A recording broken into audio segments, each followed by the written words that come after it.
Hi, എല്ലാവർക്കും നമസ്കാരം. അപ്പോൾ കഴിഞ്ഞ ദിവസങ്ങളിലായി അഖിൽമാരാരും നമ്മുടെ സർക്കാരും തമ്മിലുള്ള കൂട്ടത്തല്ല് വീണ്ടും അതിന്റെ വേറൊരു വഴിയിലേക്ക് നീങ്ങിയിരിക്കുക. അഖിൽമാരാര് ദുരിതാശ്വാസ നിധിയിലേക്ക് സംഭാവന നൽകുന്നതിന് തയ്യാറല്ലെന്നും താൻ സ്വന്തമായി ചെയ്തു കൊള്ളാമെന്ന് പറഞ്ഞ വിഷയത്തിൽ നിന്നും തുടങ്ങിയ അഖിൽമാരാരും സർക്കാരും തമ്മിലുള്ള വാഗ്വാദത്തിന് പുതിയൊരു മാനത്തിലേക്ക് ഇപ്പോൾ യാത്ര തുടർന്നുകൊണ്ടേയിരിക്കുകയാണ്. കഴിഞ്ഞ ദിവസവും കഴിഞ്ഞ ദുരന്തകാലത്ത് കിട്ടിയ സംഭാവനകളും അതിന്റെ കണക്കും ചോദിച്ച അഖിൽമാരാര് അതിന് മറുപടിയായി വീണ്ടും പുതിയൊരു വീഡിയോയുമായി രംഗത്ത് വന്നിരിക്കുകയാണ്. ഇനി അങ്ങോട്ട് നിങ്ങൾക്ക് ഞാൻ പറഞ്ഞു തരാൻ പോകുന്നത് എന്താണ് വിദ്യാശ്രീ പദ്ധതി, എന്താണ് വിദ്യാകിരണം പദ്ധതി, എങ്ങനെയാണ് മുഖ്യമന്ത്രിയുടെ ദുരിതാശ്വാസ നിധി വളരെ ബുദ്ധിപരമായി ജനങ്ങളെ പറ്റിച്ച് ഇവർ വെട്ടിച്ചത് എന്നുള്ളതിന്റെ കാര്യങ്ങൾ കൂടിയാണ് ഇനി അങ്ങോട്ടുള്ള കാര്യങ്ങൾ ഞാൻ പറയാൻ പോകുന്നത്. അതിൽ വിദ്യാശ്രീ പദ്ധതി, എന്തുകൊണ്ടാണ് വിദ്യാശ്രീ പദ്ധതി തുടങ്ങിയത് എന്നുള്ളതിനെ കുറിച്ച് നമുക്കൊന്ന് ചിന്തിച്ചാൽ KSFEയുടെ ഒരു വലിയ കച്ചവട ബുദ്ധിയാണ് ഈ വിദ്യാശ്രീ പദ്ധതിക്ക് പിന്നിൽ.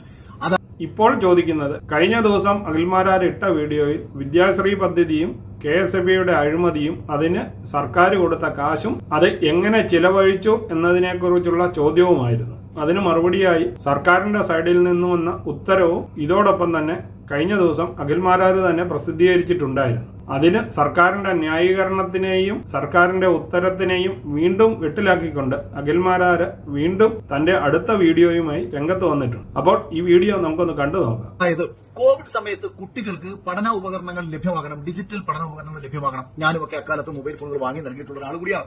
നിരവധി ആൾക്കാർ വാങ്ങി നൽകിയിട്ടുമുണ്ട്. ഈ സമയത്താണ് KSFEയുടെ കച്ചവട ബുദ്ധി ഉദിക്കുന്നത്. വളരെ ബുദ്ധിപരമായി സാധാരണക്കാർക്കിടയിലേക്ക് ലാപ്ടോപ്പുകൾ കൊടുത്തുകൊണ്ട് പണം പിന്നീട് നൽകാമെന്ന് പറഞ്ഞാൽ ഈ സ്കീമിലേക്ക് സാധാരണക്കാരായ ജനങ്ങളെ വളരെ എളുപ്പത്തിൽ എത്തിക്കാൻ കഴിയുമെന്ന് മനസ്സിലാക്കിയ KSFE അധികൃതർ കുടുംബശ്രീയുമായി ചേർന്നുകൊണ്ട്, ഈ കുടുംബശ്രീയിലും ഈ തൊഴിലുറപ്പിലുമൊക്കെ ഏറ്റവും കൂടുതലുള്ളത് ഇടതുപക്ഷത്തിന്റെ അനുഭാവികളും ഇടതുപക്ഷത്തിന്റെ പ്രവർത്തകരുമാണ് ഏറ്റവും കൂടുതലുള്ളത്. അതുകൊണ്ട് തന്നെ ഈ പാവങ്ങളെ എന്തെങ്കിലുമൊക്കെ ഗിമ്മിക്ക് പറഞ്ഞ് പറ്റിക്കുക എന്നത് തന്നെയായിരുന്നു ഇവരുടെ ആദ്യത്തെ നയം.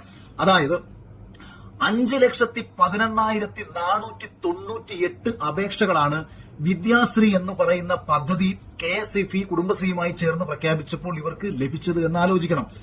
5,11,498 ലാപ്ടോപ്പുകൾ ഒരുമിച്ച് പർച്ചേസ് ചെയ്യാൻ കഴിഞ്ഞാൽ, അതായത് നിങ്ങൾ ഏതൊരു ഇലക്ട്രോണിക്സ് ഡിസ്ട്രിബ്യൂട്ടറോടും പോയി നിങ്ങൾ ചോദിച്ചു നോക്കൂ, കുറഞ്ഞത് 100 പർച്ചേസിന് 100 പ്രോഡക്റ്റുകൾ ഒരുമിച്ച് പർച്ചേസ് ചെയ്യുകയും ലിക്വിഡായിട്ട് പൈസ കൊടുക്കുകയും ചെയ്താൽ ഒരു 50% താഴെ ഇത് ലഭിക്കുകയും, ഇപ്പൊ ആലിബാബ എന്ന് പറയുന്ന സൈറ്റിൽ നിന്ന് നിങ്ങൾ ഓർഡർ ചെയ്താൽ ഇപ്പൊ 100 ഫോൺ ഓർഡർ ചെയ്ത് കഴിഞ്ഞാൽ അതിന്റെ ഒരു 60% റിഡക്ഷനിൽ നിങ്ങൾക്ക് ഫോണുകൾ ലഭിക്കും.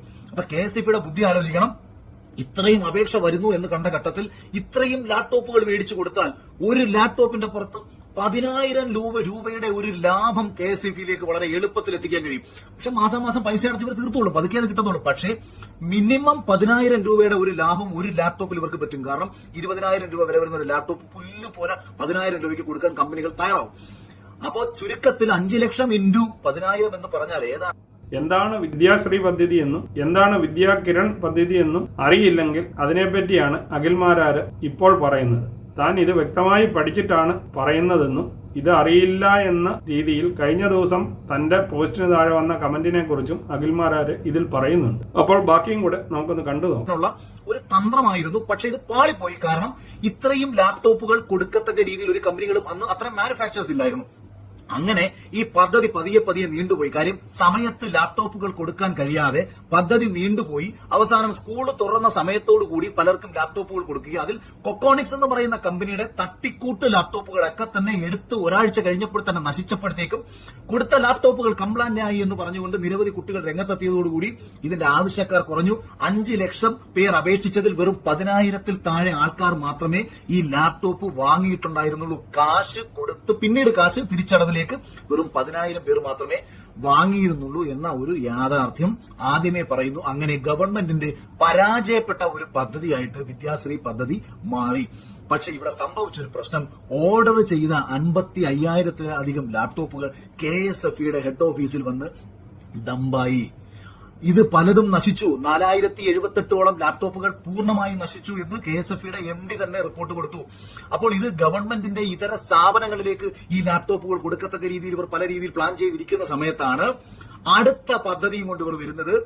പട്ടികജാതി പട്ടികവർഗ കുട്ടികൾക്ക് സൗജന്യമായി ലാപ്ടോപ്പ് കൊടുക്കാൻ വേണ്ടി ഗവൺമെന്റ് ഒരു പദ്ധതി കൊണ്ടുവരുന്നു.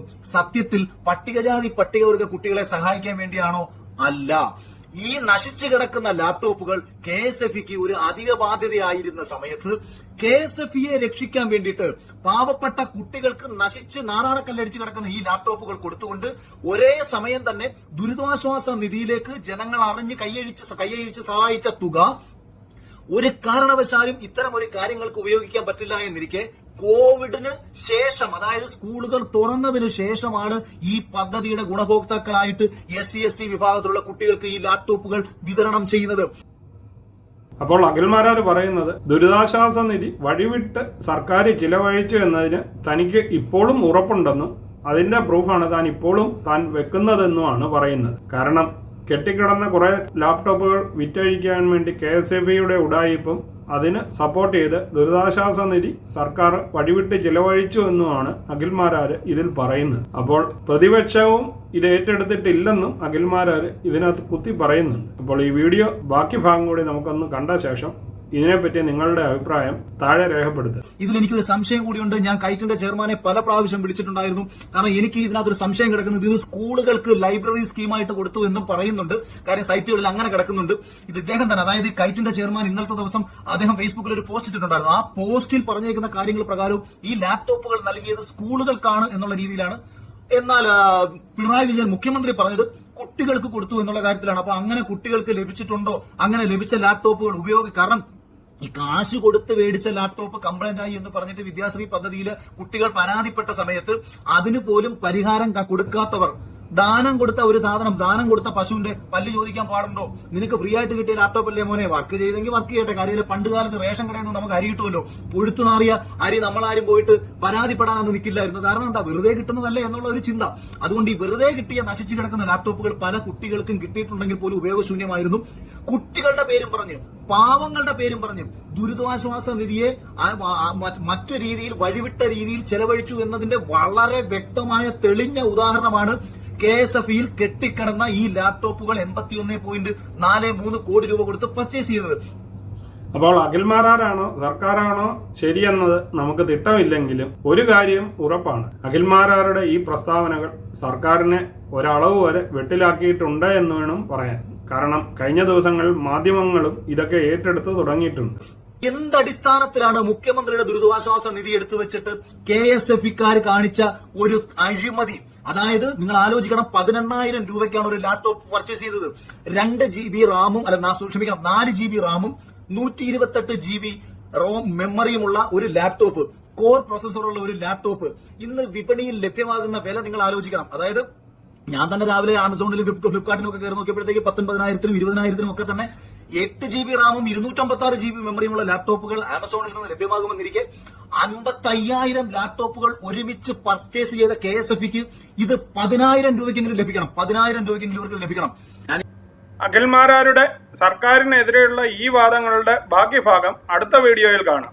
അപ്പോൾ അഖിൽമാരാർ ആരോപിക്കുന്ന ഈ വാദങ്ങൾക്ക് താങ്കളുടെ ഭാഗം ശരിയാണെന്ന് തെളിയിക്കാനുള്ള സർക്കാരിന്റെ ഉത്തരവാദിത്വം കൂടി മനസ്സിലാക്കിയത് കൊണ്ടാണ് ഞാൻ ഈ വീഡിയോ നിങ്ങളുടെ മുന്നിൽ അവതരിപ്പിക്കുന്നത്. അപ്പോൾ ഈ വീഡിയോ നിങ്ങൾക്ക് എല്ലാവർക്കും ഇഷ്ടമായി കാണുമെന്ന് കരുതുന്നു. വീഡിയോ ഇഷ്ടമായെങ്കിൽ ചാനൽ ലൈക്ക് ചെയ്യാനും സബ്സ്ക്രൈബ് ചെയ്യാനും മറക്കാതിരിക്കുക. വീണ്ടും പുതിയൊരു വീഡിയോയിൽ കാണുന്നത് വരെ നിങ്ങൾക്ക് എല്ലാവർക്കും ഗുഡ് ബൈ.